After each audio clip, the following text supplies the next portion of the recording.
you started Public Color, and how did you initially? You told me a little bit of how you convince people to participate, but you have sponsors like Benjamin Moore and other people. How did they? Was it a difficult Yeah. time convincing them or not? Yes. So initially I self-funded. And it was actually Gaetano who had said to me, if you believe in something strongly enough, you have to be prepared to invest in yourself. So initially, that's what was happening. And then in my second school, we found out that we could get paint at a discount from Benjamin Moore, and we did. And subsequently, I was in my office and I got a phone call, and it was from someone identifying himself as Richard Rube.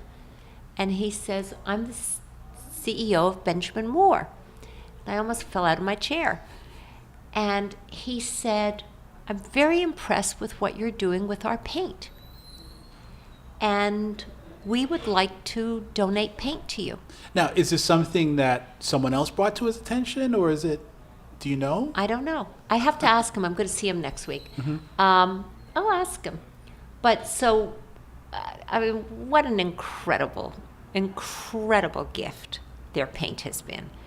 And then, as life just makes some wonderful turns, a neighbor and friend is a woman named Patty Harris. And I called Patty and I said, come on over, I want to tell you about what I'm doing. She came over and I told her what was going on. And she said, Mike's going to love this. And I said, Mike who? And she said, Mike Bloomberg.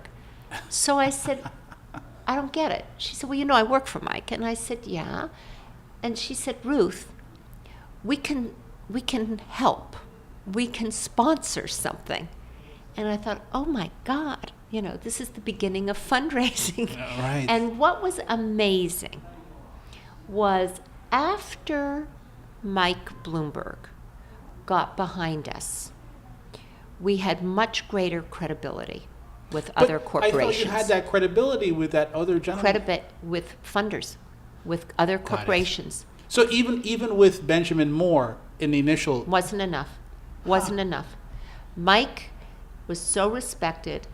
It is very hard, even to this day, it is hard for us to convince corporations to part with $50,000 to sponsor a school transformation.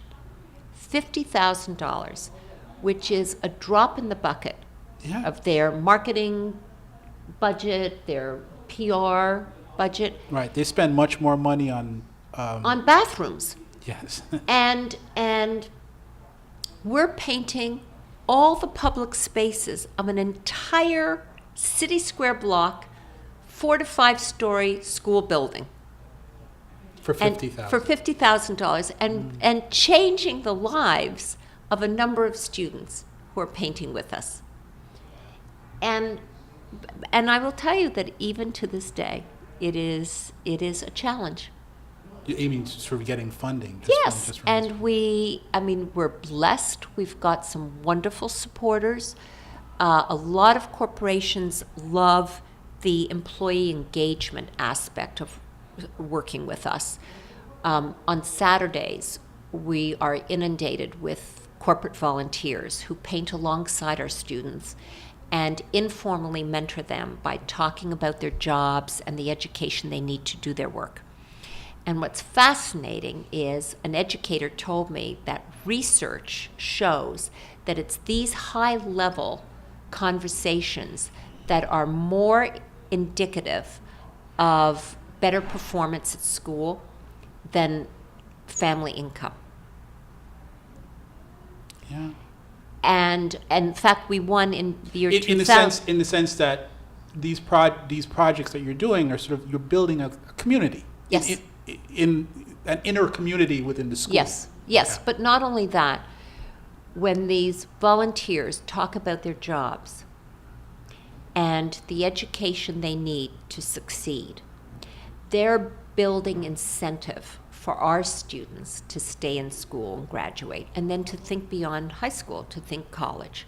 And then on our part, we encourage our students to ask the volunteer for some advice, to tell the volunteer what the student's skills and interests are, and then say to the volunteer, what do you think, what are some career options that I should be considering? And this way we're able to really expand our kids' horizons. We actually won the highest award in the country, the President's Service Award, in 2000 for our work with volunteers in the community. Volunteers, I consider them the lifeblood of our organization.